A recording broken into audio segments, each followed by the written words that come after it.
you wanted the best, you've got the best podcast. The hottest podcast in the world. The Chris Voss Show, the preeminent podcast with guests so smart you may experience serious brain bleed. The CEOs, authors, thought leaders, visionaries, and motivators. Get ready. Strap yourself in. Keep your hands, arms, and legs inside the vehicle at all times, because you're about to go on a monster education roller coaster with your brain. Now, here's your host, Chris Voss. I'm folks, Voss here from thechrisvossshow.com. Ladies and gentlemen, the Arliest things that makes official. Welcome to the big show. As always, for over 16 years, 2,800 episodes, we bring the Chris Voss Show, the most amazing minds, the most amazing stories, the most amazing journeys ever. But be sure to share the wealth, because all of you guys are independently wealthy now after listening to the show for all these years of just having big, large brains. Being so smart, you don't know what to do with yourself.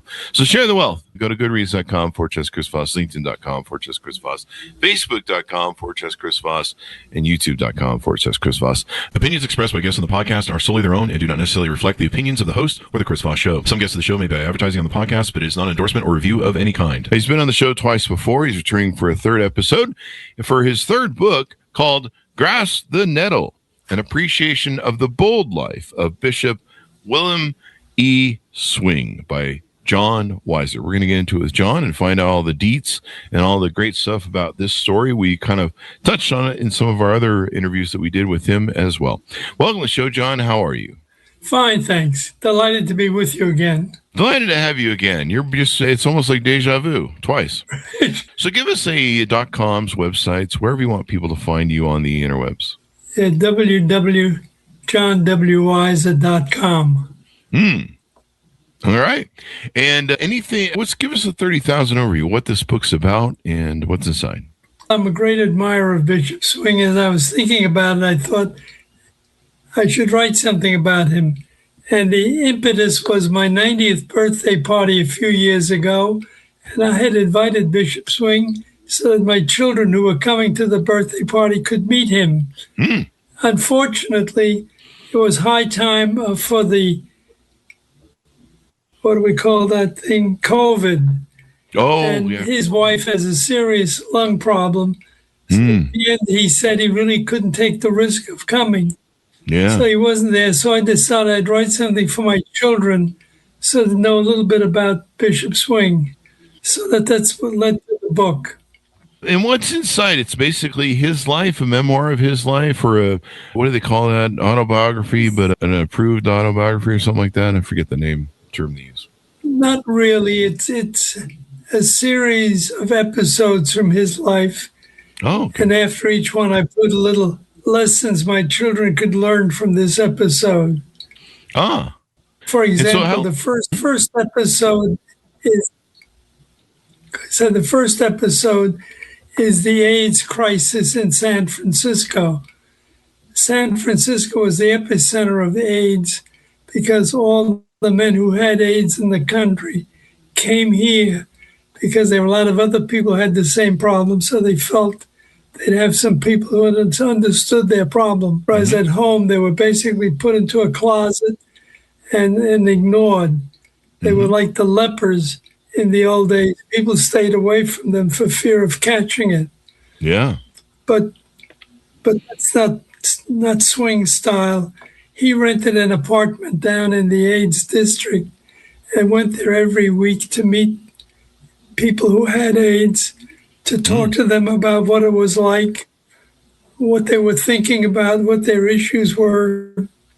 And what he learned is they were basically all refugees from their homes, their areas, their churches, because they were being ignored. They were not getting any help. They came to San Francisco hoping to get help. At the time, nobody knew what AIDS was. Yeah. Other than that, it seemed that everybody who had it died. Yeah. So it was a pretty dramatic thing. And back then, a lot of people did die from it because we didn't have a lot of resources or remedy. And we didn't even know what we were dealing with. I remember living through that time. It was crazy. And so Swing got into it gave the AIDS people as much help as he could. Eventually, he even ordained some of them to the priesthood. The church resisted that for a long time. Oh, really? But he said, I didn't break the rules, but I pushed the envelope. And sometimes it's better to ask for he did not ordain them. He just gave them a white cloth to put around their necks. And he said, go out there and help your friends who need help. Eventually, the church changed its mind, allowed them to be ordained. Wow. And Swing says he's ordained more gay men and women than anybody else in the church, which I can believe. So it's probably a great way, the most important thing you can give people when they're in a crisis situation is hope. And, regardless of what you believe, I believe, I'm an atheist, but, getting people to help each other, maybe ordaining them so they will go help each other and feel like they have a mission and a cause and a purpose. I mean, what a great thing to share and give. It's sad that the church wasn't supporting it initially, but there was a lot of ugliness back in those days where you're right. If you got AIDS, you were a leper, basically, an outcast. That's right. Yeah. And he then, after a year or so of learning about it, he had a big meeting at Grace Cathedral in San Francisco, which was his church. And he brought together a lot of people who knew about AIDS to talk about it. And one lady a doctor pointed out that basically we had an epidemic and we didn't know it because so many of the people who had AIDS had no symptoms. They just looked like everybody else. But she said, if you look statistically at what's happening, there is a real epidemic here, and we don't know. We don't know how to deal with it. Then it turned out that Bishop Swing had a parish in San Francisco, and George H.W. Bush, the father, was a what do we call it? He was a member of the parish with his wife. So the doctors in San Francisco said, Swing, why don't you go to Washington and talk to the president and let him know what's going on? Because we know what's going on here, but the rest of the world doesn't, and the government doesn't know anything about it. They should be energized. George Bush was then the vice president. Bill made an arrangement to go there, and he met with him, and he met with Dr. Coop, whatever his name is, the fellow was the Surgeon General, and a number of other people. And he was useful enough in those meetings that they invited him back almost monthly to tell people what was happening in San Francisco. So it's another one of those things where he sort of stepped into the breach. So that was, and then what really fixed AIDS, and not fixed it, but brought it to attention, is when a very famous actor whose name I'll remember in a moment, Rory somebody or other, no, Hudson. Rock Hudson died of AIDS? Rock Hudson announced that he was gay and that he had AIDS. And that really shook people. Also that really did. Most people thought he was a ladies' man, and a lot of women had a lot of fantasies about him because, he was a really good-looking dude. I wish I could have those looks. Anyway, it turned out President Reagan knew him, and Nancy Reagan knew him, and that changed their view of AIDS.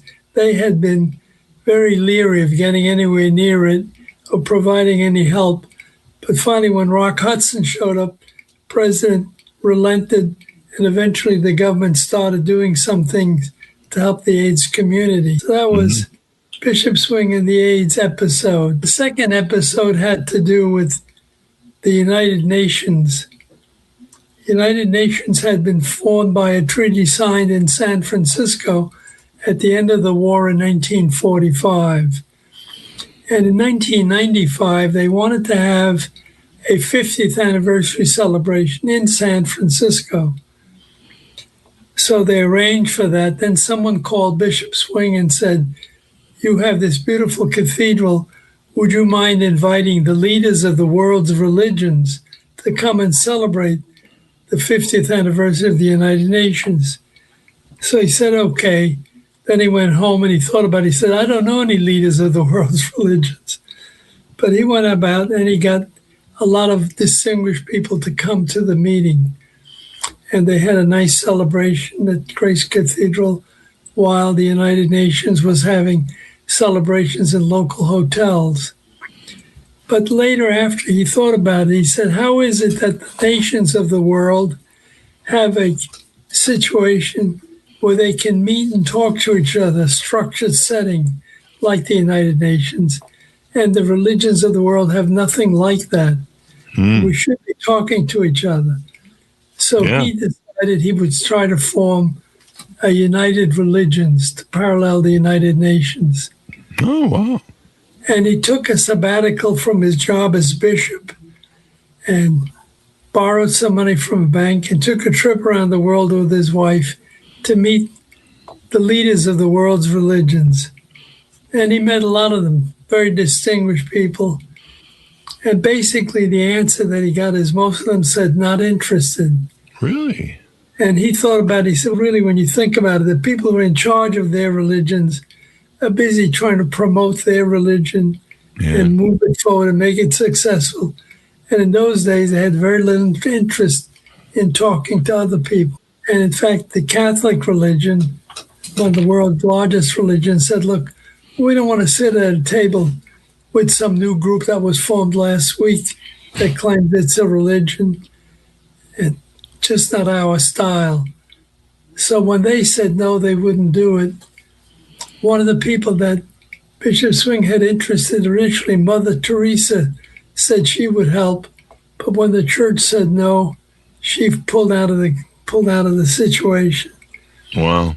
Anyway, he was traveling around the world, and everywhere he went, he talked about having the religions work together, avoiding religious violence, etc. What he found was that the people in charge were not interested, but most of the lay people that heard him speak were very interested and excited. So he thought about that a little bit and finally said, maybe the United Religion should be built at the grassroots with ordinary people instead of at the level of the religious leadership. So he did that. And he was very fortunate to find a guy who lived in San Francisco who had been the fellow who designed the Visa card, credit card. He lived just south of San Francisco. He was retired. And Bishop Swing called on him and said, here's my issue. Can you help me?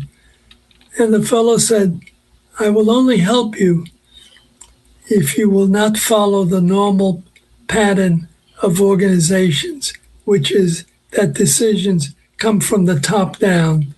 I'll only work with you if you work the way Mother Nature does, which is from the bottom up. So Swing thought about that. He said, I need this guy, so I better do it the way he wants it. So he did. Then the guy said, if you want to do this, you're going to have to spend time with me, a lot of time with me, so we can work this out. And Swing said, I have a day job. I'm a bishop. And the guy said, take your choice. You can either do this thing you want to do, but it takes time. You have to be present, or you can just abandon it and be a bishop. Huh? So finally he agreed. And for 3 years, they met, I think, once a month for a few days to talk about different designs. And they finally came up with a design that was called, and I'll think of the word in a moment, chaotic. Chaotic. Chaotic. It was a combination of chaos and order. So he said, in the Visa system, each bank has its customers, and they lend money to their customers through the credit card, and they're responsible for their customers' performance. And then they send the details of each transaction back to a central office, which handles all the paperwork. So the chaos was at the level of the banks out there, where they held this dealing with their customers, and the order was the central organization. So ultimately what they did with this group that they now call the United Religions Initiative is they created what they called cooperation circles, which are groups of 7 or more people. Among those 7, there have to be representatives of 3 different religions. And those 7 or more people decide what they want to do with their time. They fund themselves, they run themselves, they manage themselves, but they have a link to the overall organization. They're connected with a computer network so people can communicate with each other and tell each other what they're doing and help each other. But fundamentally, each unit does its own work and supports itself. Yeah. That has now grown to be the world's largest interfaith grassroots organization. It's in hundreds of countries, and there are thousands of cooperation circles, and the future is still pretty bright. And so is he still working today in the ministry, or? He's still where he retired as bishop maybe 10 or 15 years ago, and there's a new bishop for California. But he remains as president emeritus of the United Religions and still is on its board. But he's now 90. He's about to turn 90, and so he's telling that he's going to have to step back and let somebody else take over. But he just finished writing a book on one of his other things. His other initiatives had to do with nuclear weapons. Oh, really? And he organized a group called Voices for a World Free of Nuclear Weapons. He happened to be a good friend of Secretary of State George Shultz. In fact, when George had his second marriage, his first wife, a wonderful woman, died after 50 years of marriage, died of cancer. And George was bouncing around as a kind of a lost bachelor. Eventually, somebody put him together with a very dynamic woman in San Francisco called Charlotte. I know her as Charlotte Schultz, but she had a name before that. Anyway, they got together and it clicked. And eventually George asked Charlotte to marry him. She agreed. And Bishop Swing was the celebrant of their wedding. And he remained a very good friend of George's. Swing is a very good golfer. He loves to play golf, and he's excellent at it. And George Shultz was a pretty good golfer, so they'd go out and play golf regularly. In the course of their conversations, Swing learned that George was very interested in nuclear disarmament. When he'd been Secretary of State with Ronald Reagan, they'd gone to Iceland, to Reykjavik, and they met with Secretary General Gorbachev of the Russian Federation. Gorbachev was interested in doing something because he was afraid of having to compete with the United States economically, because he realized that his country was much weaker than the U.S. Yeah. And Ronald Reagan at the time was talking about a special space shield, he called it, that would put a dome over the United States that would interfere with the transfer of weapons of mass destruction coming from overseas. And Gorbachev realized he couldn't afford to do that. So he was willing to talk to Reagan about how to reduce nuclear weapons. And with George Shultz's participation, they came up with the idea of a tit-for-tat reduction. You give up a weapon, I give up a weapon. You give up a second weapon, I give up a second weapon. And you have inspections that check that. And through that, they eliminated one whole class of nuclear weapons. And there were a series of other treaties that were signed. Unfortunately, they've all now been allowed to lapse. We haven't tried to keep them up, and the Russians haven't tried to keep them up. So we're back in a situation where there are no treaties to control the use of these weapons or their testing. So we're really kind of naked out there. Yeah. What could happen next? What can happen next? Really crazy. Sounds like he really changed the world and really helped a lot of people. What an amazing man, and giving things and stuff. And I guess you worked with him on the biography to help get all the deets? I had the benefit. He'd written a couple of other books. Okay. So I mined those books. Then I would talk to him periodically about what I was seeing, and he would correct me or tell me I was going in the right direction. But basically, I can't blame him for the book. It's my book. Yeah. And you wrote 2 other books about some different things. What was unique about writing this for you? I mean, imagine you didn't have to really come up with anything, creating characters or plots. Right. Most of history is already written, right? Right. For me, this was a testimonial to Bishop Swing. I'm a great admirer of his, and I thought this was a book that could be given to the people in United Religion Initiative so that they'd know more about this guy. They see him when he visits them and talks to them, and he makes a very good personal impression. But there's a lot more. They might not know about his work in the AIDS community, might not know what he's doing with nuclear weapons, do know what he's doing with United Religions. But we had that terrible episode many years ago when Rodney King was apprehended by the Los Angeles Police Department and beaten up.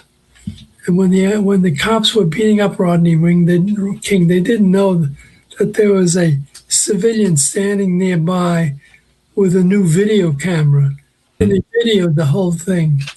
And when that got shown, people were outraged, and the cops were arrested and they were tried.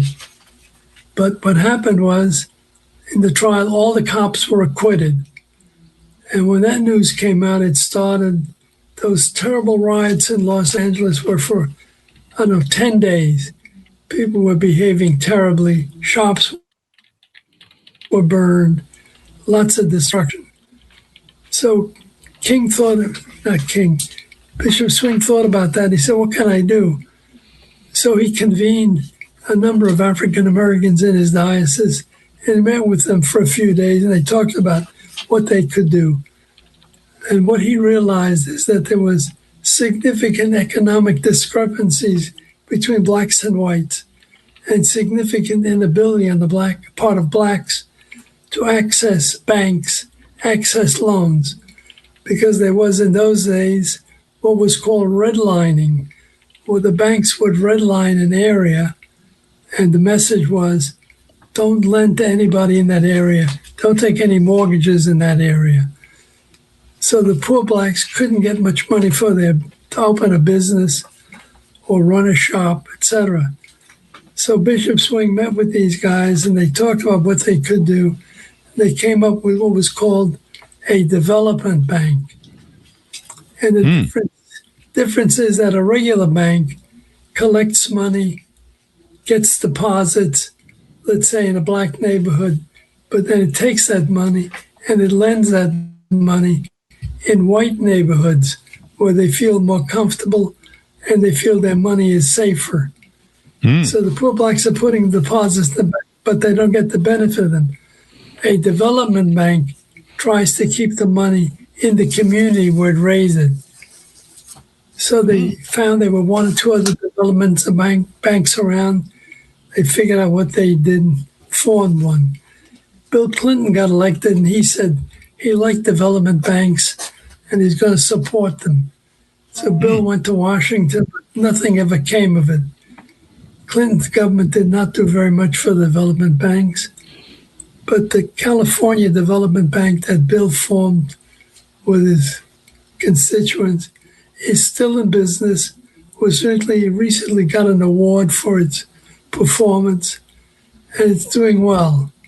So that was another thing where Bill stepped out into an area that he didn't know very much about, but it was something that needed to be done, and so he did it. So those are some of the stories. Wonderful details on that. Grasp the Nettle, an appreciation of the bold life of Bishop William E. Swing, and great stories of his life. Where did he grow up at? Did he grow up here in America? Was he from other countries? Where did he grow up at? He's from West Virginia. Oh, West Virginia. His father was a golf pro at a country club in West Virginia. They lived in a room on the country club property right next door to another big room. But the sense you have is that it was a very hand-to-mouth existence. And Bill was not a great student. In fact, he went to college, and at one time the professor said, if you don't come back, it's all right. he decided he had to do something, so he gave up playing basketball and baseball and got his studies and eventually graduated. Not at the top of the class, but he graduated. Yeah. From there on, his natural skill. Then he was sent to a small parish in West Virginia, a very poor parish. It had a steel mill and not much more. One day he went to see the president of the steel mill, and he said, you know, you could do me a favor. You could come to church regularly, because if you come to church, a lot of other people will come.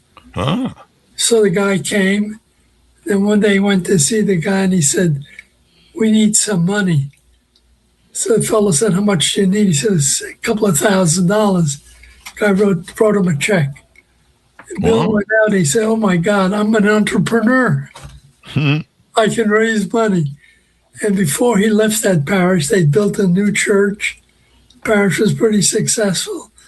So he got promoted to San Francisco. And he was at a church in San Francisco and did a nice job. The church more lively place. And did a good enough job that when there was an opening for bishop, he was one of the names that was mentioned. Oh, wow. And so one lady flew, I don't know where she flew from, a long way, and she met Bishop Swing at the church and said, I flew all the way here because I want you to make sure you try out for this job. So he tried out for the job. He was interviewed with all the other candidates, and he was appointed Bishop of California. And off he went. But then he got distracted with these other things. But he did a good job as bishop.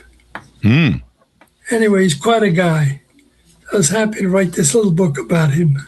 Isn't that wonderful? Yes. Good job. Good job.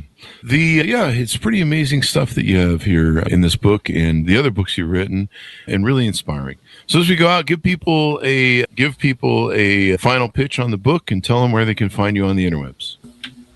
This is a book about a great guy who did a lot of things, and he's inspirational for some of us because we think if he could do this, maybe if I had a little courage, I could do some of it too. Anyway, my website, www.johnweiser.com. Books are available on Amazon, probably also at Barnes & Noble. So, thank you. There you go. Yeah, interesting stuff there. Thank you for coming on the show again, John. We really appreciate it. Thank you. My pleasure. Always good to talk with you. Thank you. You too. And thanks so much for tuning in. Order the book wherever fine books are sold. It's called Grasp the Nettle, an appreciation of the bold life of Bishop Willim E. Swing. Thanks for tuning in. Be good to each other. Stay safe. We'll see you guys next time. You've been listening to the most amazing, intelligent podcast ever made to improve your brain and your life. Warning, consuming too much of the Chris Voss Show podcast can lead to people thinking you're smarter, younger, and irresistible sexy. Consume in regularly moderated amounts. Consult a doctor for any resulting brain bleed. All right, John, we're out. Take care.